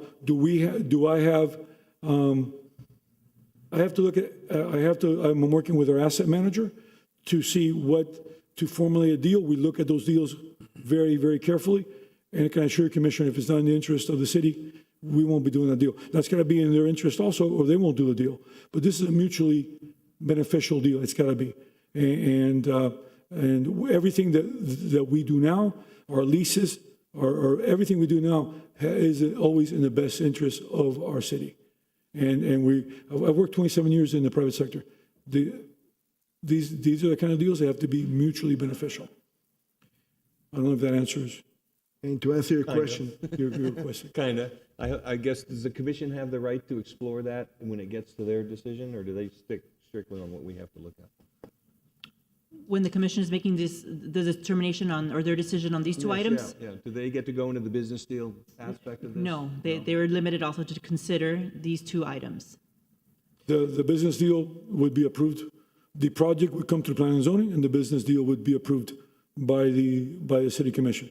Correct. Those would be separate items that would be presented and considered by the commission. But if it's not a business deal, it won't come to the commission. Got it. Mr. Withers, just to answer your question, the city owns about 20,000 square feet of the 57,000, so it's about 35% of the block. And I have one question. Thank you, Mr. Mayor. Would the city have more leverage if this was MX3 in dealing with a developer than if it was MX2? Well, I think we could do a larger project, a better project there. And so if we start off knowing what the zoning is, then we can start negotiating off of that, right? And then I would remind you that shouldn't be a consideration you make in determining your recommendation on these items. I think noted, but So for the city attorney, I'm just answering questions. thank you for the technical clarification. But if I'm the city, I own 34%. There's an old joke that I'm not going to mention here. The parts of the body decided who was the most important one. Turned out that the most important one was whoever the other organs felt that it was the least important one, because the part of the body that decided to close itself up basically turned the heart, the lungs, and the brain into dead until it said, I am the most important one because you guys are not functioning if I don't open up. And I think the city owning 34%, but being the city of Coral Gables, has already leverage in itself, in my opinion. And I think if it's MX3, you probably have a little bit more leverage from dealing with a developer. But And Mr. Huerta, the way the property is situated, we either work together or we don't. yeah, so you did decide, either these are our terms or you walk. So I was thinking about what the chairman was saying. I have been seeing for years, I've seen in other municipalities, I am probably the youngest in tenure in this board, and not the oldest probably in the age, but I've seen cities come in with zoning and land use map clarifications in the past, just because they're correcting, and that has been typical, but it has not been the experience of the chairman and I guess some other people on the board. Are there any examples? I think you mentioned 2 examples. Yeah, so I mentioned parking garage 4, which is a parking garage that's directly across the street from Publix, as well as the gas station on the corner of Ana Lucia and Salcedo, and then parking garage 1, which is future mobility hub. That also, all those got approved without a site plan. And then going further, the former Mercedes-Benz parking lot was also changed with a conceptual site plan, but not at the same time as a consideration. I think we asked them to come back with a conceptual site plan. Maybe, yeah. I may, And so Mr. then also the public safety building before was owned by the city, that was changed to high rise without a site plan as well. But those, if I remember correctly, there was going to be with an RFP to follow. Maybe. Maybe. That was not mentioned in the staff report that I was The two reading. garages, because those went out for RFPs, you know. No, but that was before, that was shown before that. Right. It was shown before that. The RFPs were much after, years after The those, rezone was years after those garages were actually rezoned. And that was not, the RFP was not part of the rezoning. That was done already done. before. And if you can see, and Mr. Revolta makes a very good point, that most of this area is already MX3. It's really, it's something that we truly did not have an issue with. One is because we feel it should be MX3, and two is because we're in control of the project. There's no question in my mind from the planning perspective, both sides of the Miracle Mile, the north and south, should be MX3. Because that's going to be, and I agree with Mr. Royalton, we should have done is taking in consideration the whole, so it is consistent. Because the problem we had, and to answer, we've been here long, you know, I forget how many years, but we went back a couple of times and tried to organize the zoning of the area to be consistent, so you don't have, you know, a missing tooth somewhere. I know that you have the museum garage, but on either side of those, it would have been, I think, appropriate this time to taking the swap around the whole thing on both sides. Let's go in and do it. The historical building, even though it may be zone MX3 in the future, you can't do anything about it. Right. You know, but the core, you know, so if we're going to do it, we should do it consistently throughout. Mr. Mayor, we did look at that, and we thought that since we do have the parking garage there, and that because of the smaller sites, that really was not going to be an issue for quite a number of years. Whereas this is an issue now, then we just wanted to take care of this now. But I don't disagree with you at all. It really needs to be. Again, Mr. Iglesias, Mr. Manager, I'm in favor of doing it. My only is that we are not seeing something. I am going to support, you know, when something comes, yes, because I think it's the right thing to do in this area. I'm concerned a little bit, but you know what? This is downtown Coral Gables. This is what we should have, the height. Whether it's a residential or an office building, to me, it's appropriate to do it in this location. So the only thing that I'm struggling as well as the chairman is that I'm used to seeing something, even though it's a conceptual, and we don't Well, have. and let me just say that one of the reasons you're used to seeing it is because this doesn't happen in the city property very often. When it happened in Garage 1, it was done. When it happened in Garage 4, it was done. And the fact that we are in control of this project, the fact that whether this project gets built or not is under city control, is similar in concept to Garage 1 and 4. Nothing, even though those two garages are completely operational obsolete, nothing gets done in those two parking garages unless the city decides to do something there, right? And we looked at that RFP, which was a potential P3 also there, and it didn't happen. But since the city is in control, one is, I agree with you that the other property should be done. So really, it's in line with what's there. So one. Two is the city is in control of this project, similar to Garage 1 and 4. So we feel it's different than just having a developer come in and bring nothing, right? Well, I certainly hope that you will, you know, when that happens, you would, you know that we have a substantial piece of this block that, you know, because the corner is not as valuable because you're limited to 45 feet. Yeah, it's great, but it's not as valuable, you know. So really, in reality, of the 57, you got out of the 47,000 square feet that you could do high rise, we control 20,000 of that. So it's almost 40%, 40-something percent. That's why I didn't want to give a percentage, but I knew it was much higher than 20. It's a substantial amount. Either we're in or nothing happens. I mean, and it's similar to what happened in Garage 1 and 4 in the sense that those are city properties. So we have control over what happens to them. Unlike this is, we are, although we are looking at a P3, the city does have control of its destiny as far as this property is concerned, just like we're doing in Garage 1, just like we're doing in Garage 4. Who owns Abrachi and towards Salzito? Who owns that? Those are, Is that a third owner? I think there's a third. is Third it- owners, yes. It seems like, Third and fourth. I'm looking at the property appraisal, and there's different owners. Okay, so There's what two, we're I believe doing there's two is- different owners, is that correct? One is from Stewart, Florida, Abrachi, and the other one is local, is a Gable, but it's a different, at least a different entity. So okay, so can you walk me through who owns what? And I know we're not supposed to talk about the business side of it, but, I can just see us upzoning this, and the city's left out in the cold, and the other folks get together, now they've enjoyed a nice upzoning on behalf of the city, thinking they're gonna be part of Do it. we have a slide showing the? Yeah, if I could have Coral Gables TV pull up a slide.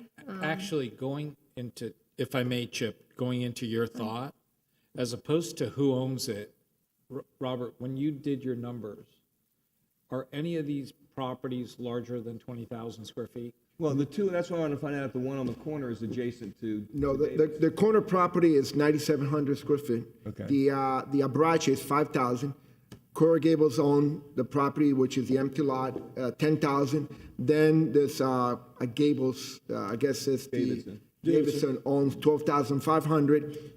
Coral Gables Okay. owns 10,000, and then LaSalle Cleaners is 10,000. So they wouldn't have to come nobody's back doing to anything. us. Nobody could assemble without the nobody- Gables. nobody- Gables, okay, Not I the- got it, I got it. That Regardless is of the exactly right, percentage, Commissioner. The city has the upper hand this all the way. As That an is correct, Mr. assemblage, Wu. you control what happens on both sides. On top of that, they're the city, so it's like, I think they're in the driver's So seat. none of us can work unless we work together. The city has veto power over this project, completely If- over what happens on I'm this saying block. With the parking garage, I'm gonna start crying with all due respect, Chairman. If, I would just cry out over. of, just a out of parking garage. curiosity, if I may, please. The other properties, if those owners get together, will they have more than 20,000 square feet or I on don't either think so. side? The existing three-story commercial building in Avachi, I think they're just under, I think they're around. No, the Abrachi and the corner property, it will be 14,000, 14. almost 15,000. The Davidson is 12,500, and LaSalle is 10,000. So we control, But what would they be, if it's under 20,000 square feet, they don't have to come back before the Planning and Zoning Board? And if that's the case, my question is, what, They also can't go up that high either, because they're a what- smaller that was site. my next thing. They're What can limited they to, build? And they're can limited to they, the same what they 97 have now, 97 feet with 97. Met bonus or 70 oh, without. but if we give him, what about TDR bonuses that would be That would just from the make the building historic? fatter Right. with the square feet, but not taller. but if we give him MX3, That's They're what I'm- still limited because of the size of their property. okay. You need 200 feet and 20,000. Without us, you don't have that, right? And that's why we feel, Commissioner, that we're in control. I think a lot of these concerns will be addressed that when they have to come back, whoever needs to come back on a P3 item, right? All of this that we're talking about can be short-circuited at that time. Can it or can it not? I'm sorry, Mr. Walton. The site plan review, The site plan review will open up the avenue for all of the concerns that we're expressing here. That is correct, Mr. Walton. That That will is be the correct. time in which you can yay or nay Right. a project. Plus the fact that, as you said, Well, if we don't feel it's a good site plan, we won't be bringing it to you. The project, if it's not a good project, if it's a project we don't feel very comfortable with, if it's a project that's not in the best interest of the city, I don't need to do it now. Because this is a fantastic piece of property. Eventually, we'll get the right person. It is a fantastic piece of property. I don't doubt it. And in my heart, I know and I feel that you will do the best for the city. I don't dispute that. I don't disagree with that. I'm just uncomfortable or concerned that there's no site plan that's attached to it. That's just, I can't speak, and I'm not speaking for anybody else on the board but for me to approve the change, I would like to see something. And if there's a way, I mean, and if there's a way that the process will come back to us, right? They have to come back. And Mr. Chair, even when you do have an accompanying site plan that you're reviewing, your consideration of these items should always be based on these changes.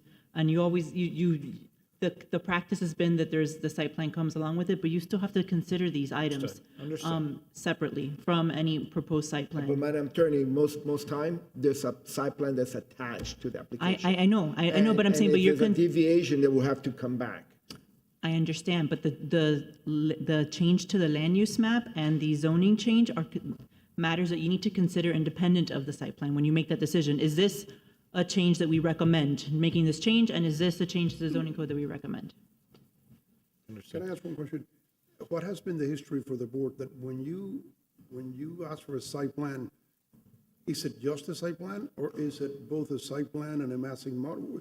I'm just trying to understand what the board has seen before, because a site plan, somebody probably in the city can cook up a site plan and bring it, right?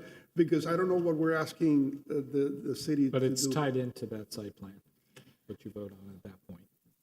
So if they cook, So it would be a site If I may, plan I'd like with to ask a some question. yes, please. So is there a timeline for when we want this project to, I know that you're in conversations, but is there a timeline? Are we looking at 18 months, 12 months to? We are in to- negotiations now, and there's no timeline. We're starting negotiations now, but I would like to start with some idea of what we can build, because that's part of our negotiation. Are there any aspirations for the city? Like, I understand there's not a timeline, but would you like to see it, started in a year, 2 years? I mean, what do we want to do as a city? I would like to remove, this is a surface parking lot on a very valuable piece of property. And I think we can do better. So I believe that, and that's why I'm moving forward with it. That's why, but we would like to move as fast as we can. However, it's not something that we need to do. If it's not in the best interest of the city, Correct. I have no problem backing away. And I believe that where our properties are situated, we are in control of the development of the site. And Mr. Chair, I think that's what gives me the comfort level of coming here to you and asking you for this. Because if we were not in control of this site, then I would completely agree with you. Yeah, I look at this project, probably more better, a project is going to come here, whenever that happens. That's going to happen sooner than the parking garage number 1 and number 4. Because if this is a private sector project, it would happen.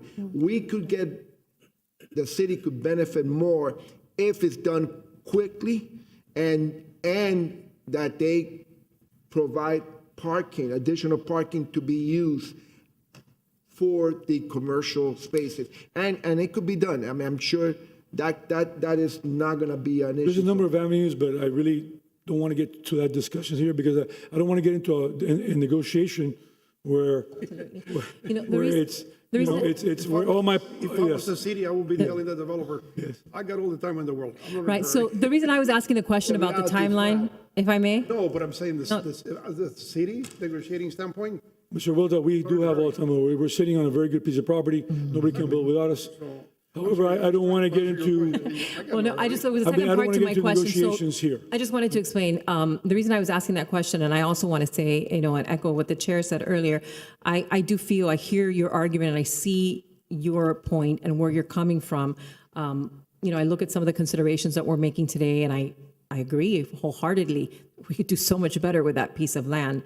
And I understand that if it's not a good deal, then we're not going to have a deal. And I think that gives us the upper hand, right?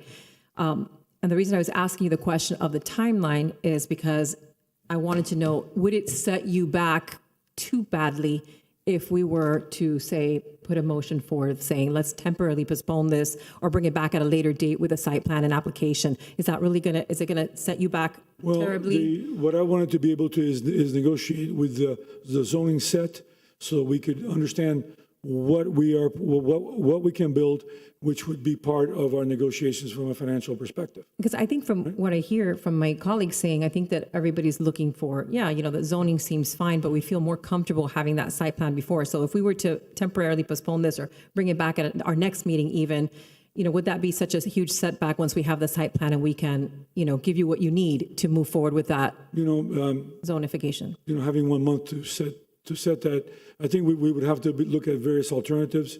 We have to look at the numbers. I mean, this is not something that happens overnight. We have to look at, there's a lot of negotiation involved in getting a project like this done. And when you start with what you can build, it just makes it easier. And also it puts me in a better negotiation position, right?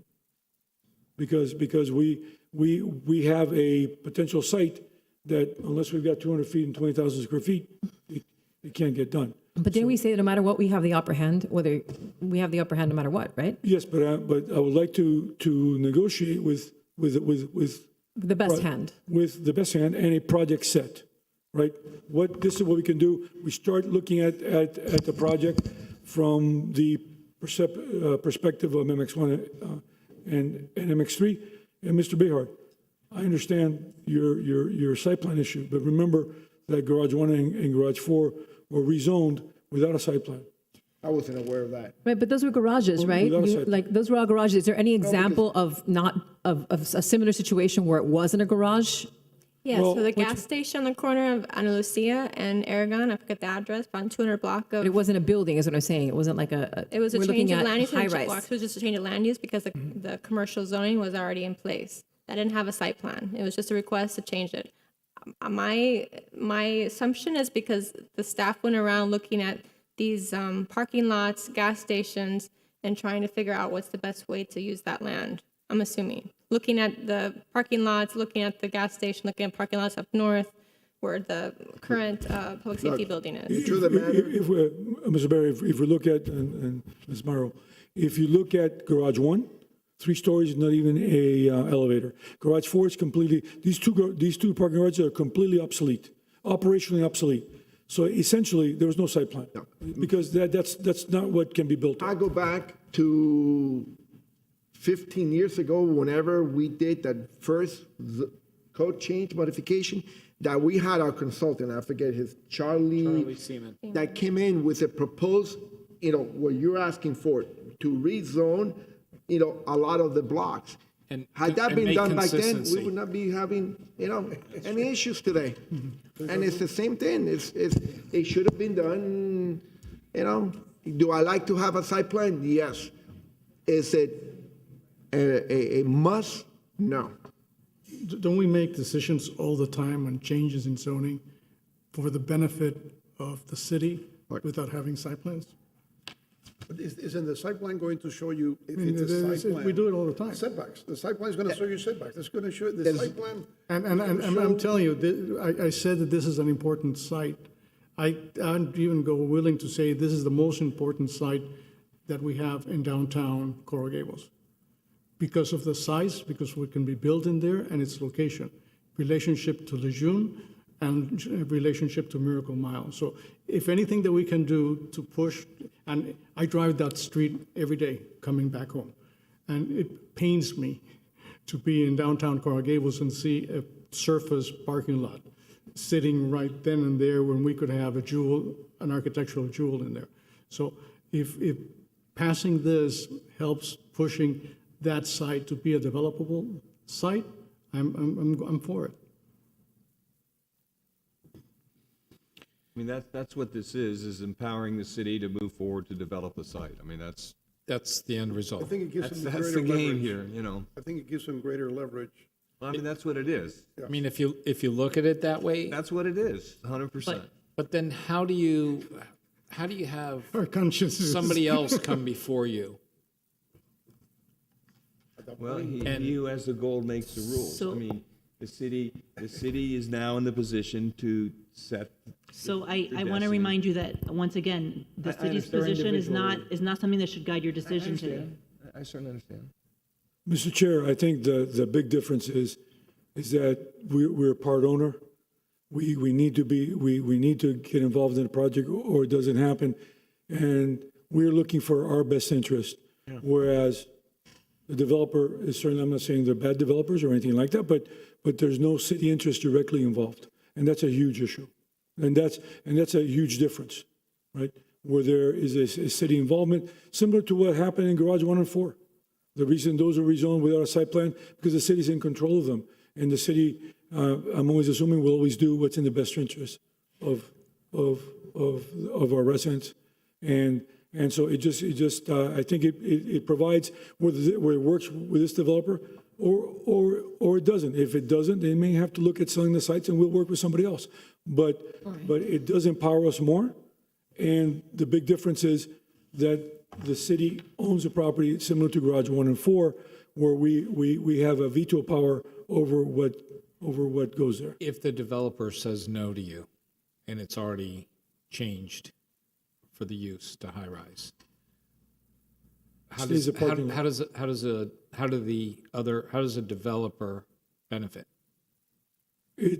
Currently, what the developer and the city is doing is we've merged the sites to create a bigger parking I garage understand, but let's and provide revenue. take the city out of the equation. Let's take the parking lot. Let's take the city out of the equation. Whether you go to the left side or the right side, somebody comes and masses those properties because the city cannot make a deal, so the city is out.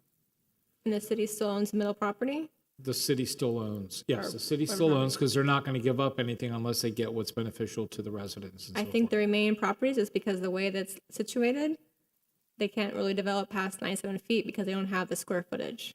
As Mr. So there's Burr- there's no benefit to them, whether it's a commercial high-rise or mid-rise as it is now?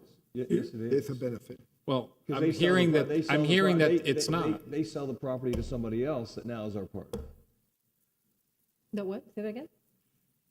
Yeah, I mean, Say that come again, on. say that again? Yeah. I didn't hear you. They sell the property, and listen, Stanley Davidson to me, his dad was the gentleman of all gentlemen. I have all the respect in the world for that guy.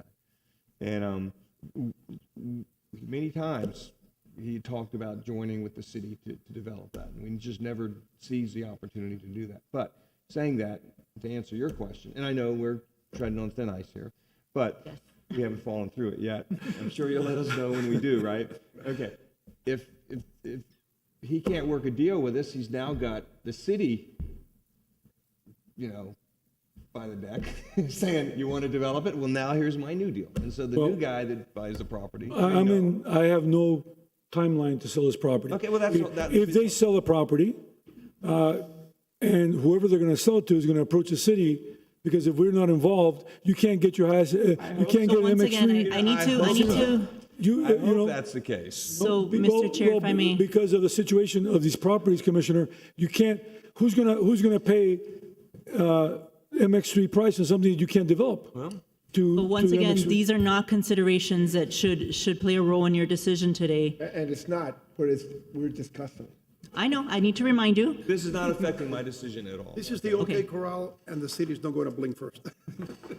Commissioner, bottom line is Anybody like to? we're fortunate we're in control of the site, and that gives us a lot of opportunity to control what's there and with who we do it with. Yeah. You know what puts me at ease? That we control both sides. And yes, they could rezone and get some benefit, they will. And I'm sure they're gonna play, but we control both sides of it. So they need the city in order to do something. I want to say something, if I can. I just want to reiterate, I feel the sincerity of your words, and I really do feel that you are at the forefront trying to do the best thing for the city, and I understand all that. At the same time, I also I just still feel like in my gut that I would like a site plan, that I would like to see, like one of my colleagues mentioned, I don't remember which one of you said, hey, let's get more than 96, and I know we weren't holding you to that number, but let's get more than 96. This is a valuable property. Let's go more parking for the business owners. I'd like to see that. I heard Mr. Gilbert's comments, and it really does resonate with me about making sure that those businesses are not affected. I also see, if we don't have a timeline and the city has the upper hand, I don't think it can hurt for us as a board to ask for that. And then when you're talking about precedents, I I don't know that it would be such a terrible precedent for us to set as a board, and you'll tell me, because I'm, the new kid on the block here, and I recognize that, to say that, our board doesn't accept applications, and, that we really, you're taking a risk if you come to us without a site plan or an application, because we may go forward or we may not. So that's not a precedent that you should set, because every case should be considered case by case. Okay, well, thank you. Thank you. Every case is It's supposed case to by be case, considered case by case. individually. Okay. Ms. Miller, the fact that we're negotiating, knowing what we can do, the fact that we have control of the property, the fact that it's city property, and we have control over the entire block, as Mr. Behar mentioned. That's why I came here, because I don't think it's an issue. Now, we want the best interest for the city, and as I discussed with the commissioner, we're in control of this property because of where our lots are located. So even if it goes to MX3 and they decide to sell, what are they going to sell to without coming to us and saying, are you willing to do a deal here? Because the highest and best use for them will not be MX3 because they don't have it, right? So this is not the norm.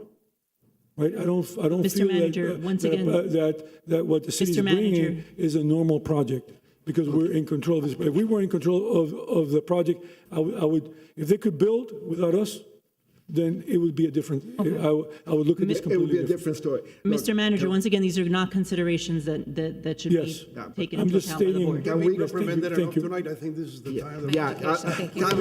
can we close the? Thank you so much. City manager, I can ask this, can we consider this discussion?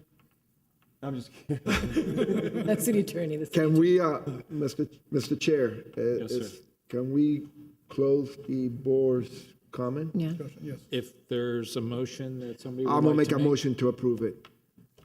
I'd second it. We have a motion to approve. We have, Now, I will, with a condition, you're saying, let's do the first one first, E1? I assume that's what we're doing. That's what we're Land doing. use. So we have a motion on E1 to approve. We have a second. Any discussion? Sorry, who second? Julio?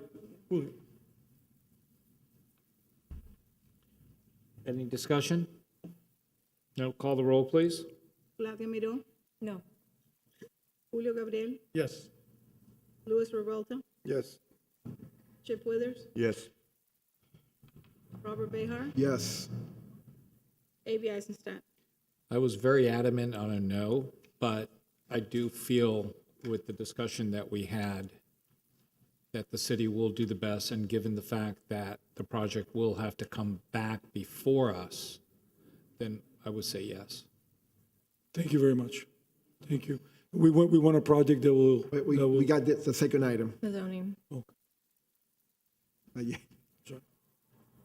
What I would ask, and I know you will, is that you would go ahead and I urge the city to take into consideration all the businesses that use the parking lot, because I know the city can create parameters and rules that would benefit and alleviate during construction.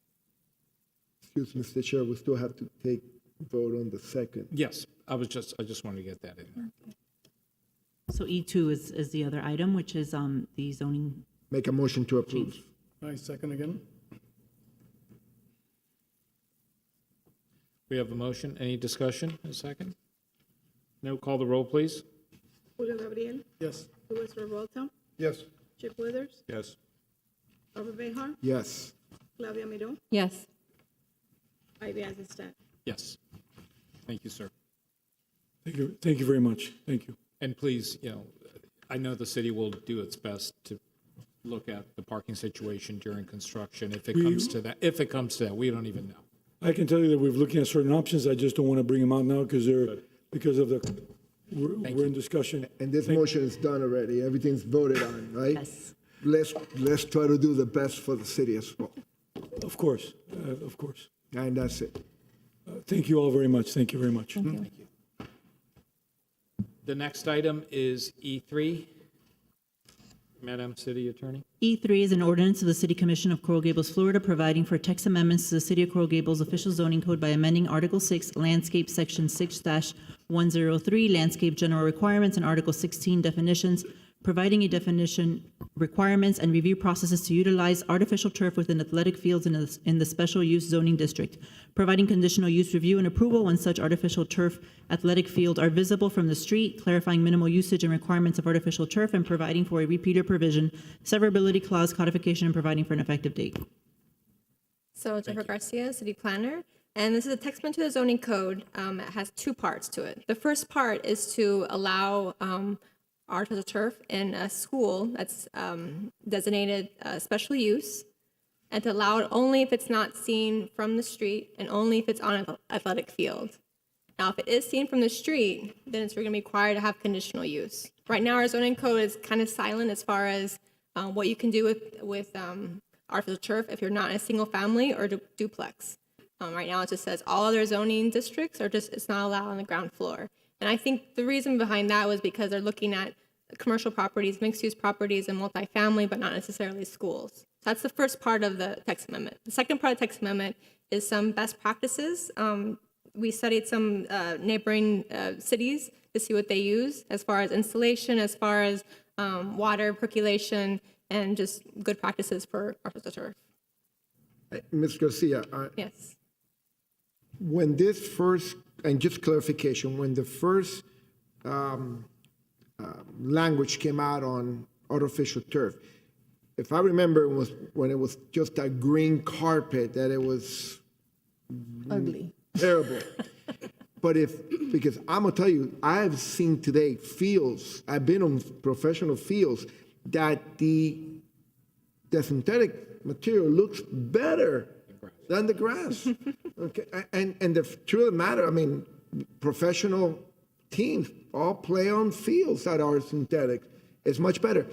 I think that we should really look at, because what was good 25 years ago is different today. So have you looked at maybe going beyond the athletic fields that you're proposing today? And look at multifamily and mixed Yeah, use because as let me tell you, that it's a huge change, difference from what it used to be to what it is today. How do you control the quality? Because there's still high end and low end. If we approved it blanket to artificial turf, people could come in with something that is terrible. So the Board of Architects does have some kind of pre-approved materials that they use, and we actually looked at those materials and try to incorporate that into the second section, the second part of this text amendment. But not specifying the brand, but just what those are comprised of and how they work. And does artificial turf work the same way, let's say, a rug or something? How many? No, they have drainage. I mean, it's incredible. They drain, they do everything. It's really, in today's environment, it's state of the art. We're not talking about that green carpet that you used to see, AstroTurf.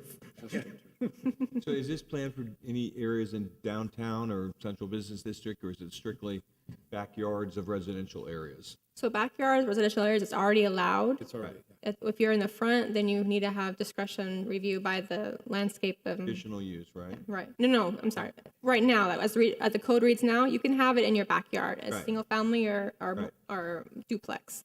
If you're any other zoning, you just can't have it on the ground floor It's an at all. approve also for. So the change is for the athletic fields and special use zones for schools. So right now, it's only schools. Institutional. I'm sorry, I clarify that. It's athletic fields within special use, not necessarily only for schools. Not what? Not necessarily only for schools, but anything that's designated as special use, which are usually the schools. So does that mean it can be in an office building, in front of an office building? No, it can't. No. Not even. But I through think Robert's not alluding even that through maybe we can conditional- look not at even that. through- Not even through conditional use? Not the way this is drafted today. So Be- what's the big benefit here? I'm curious.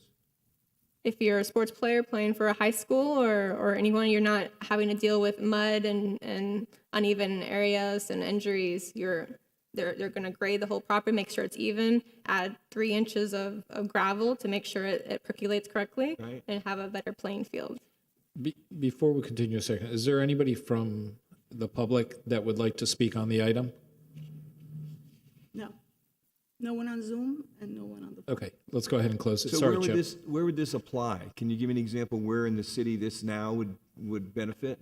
If you're a high school that's not seen from a street, That's it what would I'm apply asking. for Where there. is one?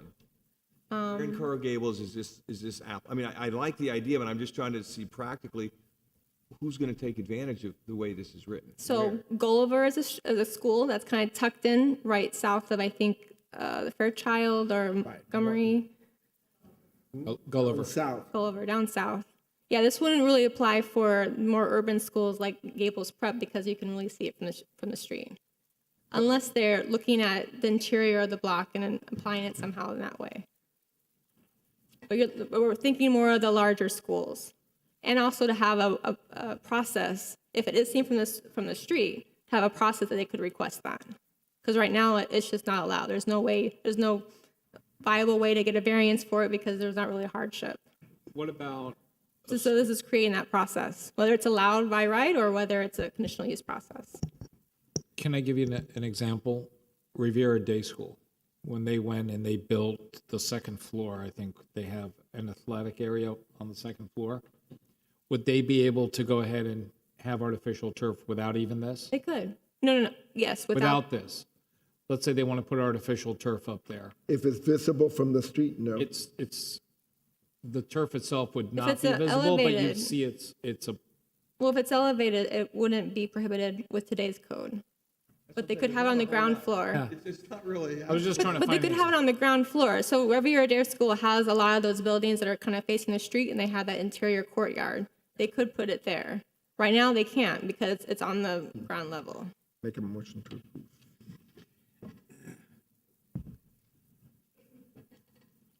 Claudia, do you have any comments on this? No, I tend to lean towards this. I think that it is better material. I think that it looks nicer. And I think it is safer, if you're, especially for the schools, the students that are going to be playing. I think it's great, so. Julio? No comment? My only, my only comment is that, for example, Coral Gables High School, we see the field from the street, but it's a shame that they would not be able to benefit from this. They could benefit. 'Cause On the now they youth have center. now they have a process. They have a process to actually request it. Right now, there's no process. You're just not allowed to have it, period. End of story. Leave. I But think now they this have is a good. process to actually request it. Louis, any comments? No. No?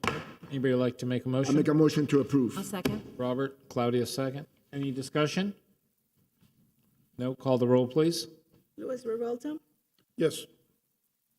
Chip Withers, Yes. Robert Behar, Yes. Claudia Miró, Yes. Julio Gabriel, Yes. Ebi Azizar. Yes. Thank you. The next item, please. E4 is an ordinance of the City Commission of Coral Gables, Florida, providing for text amendments to the City of Coral Gables Official Zoning Code, Article 16, definitions by amending the definition of carport and providing for repeater provision, severability clause, codification, and an effective date. So going back into time, 2018. Can you state your, Oh, sorry, Jennifer Garcia, city planner, still here. just for the record? Of course, I appreciate that. Thank you. Going back in time, 2018, there was a big overhaul of the single-family regulations. And part of that was to encourage different ways to reduce the mass of single-family houses. And one of those was to encourage detached garages or carports and not have that count towards their overall building square footage.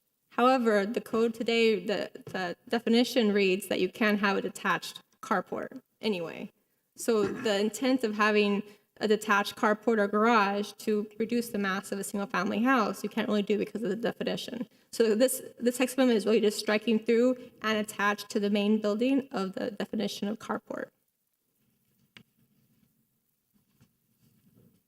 So now you can actually have a detached carport as intended during the 2018 single-family rewrite. Can you have anything on top of the carport? Yes. You Yeah, can so you have can a- have can you have a mother-in-law's. residence? Can you have a residence? It's reduced, I believe, to 300 square feet, 400 square feet, 400 square feet. Thank you, zoning. So anything beyond that, then it would count against your FAR. FAR. You can't have like a kitchen and a bathroom and all that up there, just Right. a room? I think you can have one heating element, but not a full kitchen, no. In the carport, No, above the carport. above the carport. Right.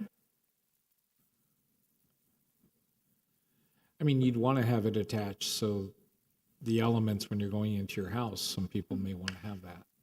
Right. The intent was to have it detached is so that you have less masses, less roof massing. I'm sure the architects can nod their head and say, yeah, that once you have a complex versus one large roofed structure, you have less mass. So that was the intent. Obviously, you can attach it if you want to, if that's better for the family or the resident that lives there. Let's go ahead first. 1 second, please. Do we have anybody from the public No, on either Zoom, phone, or in chambers? no. No? Let's go ahead and close it for public comment. Chip, you went ahead and moved it. I second it. Robert seconded it. Any discussion? No. Call the roll, please. Chip Withers, Yes. Robert Behar, Yes. Claudia Miro, Yes. Julio Gabriel, Yes. Luis Revuelta, Yes. ABI and staff. Yes. Before we adjourn, Mr. Chair, Yes, sir. we're back to normal, I think, regarding the pandemic. We still have Zoom platform, and shouldn't it be time for us to consider bringing everybody back to the chamber and doing away with Zoom and other, So, make it, I think that's a question for Madam City Attorney. so the city commission, I think, has, and the public and the residents have appreciated the opportunity to use Zoom as an additional way to participate. And so, you know, the commission's direction has basically been, you know, let's continue with this, just because It's convenient also for the residents, I think. it facilitates more public participation. Right. And so it's not being done because of the pandemic, it's just because now it's just another way for the public to participate in As we these move meetings. forward, right, in technology too, that's great. yeah, but we're not gonna, No? yeah, I'm not gonna agree with, I agree with technology, but I'm not gonna, all right. I'll make a motion to adjourn. Second. We have a motion to adjourn. Second. All in favor? Aye. Aye. Aye. Happy New Year, everybody. Yes, sir, the same to you.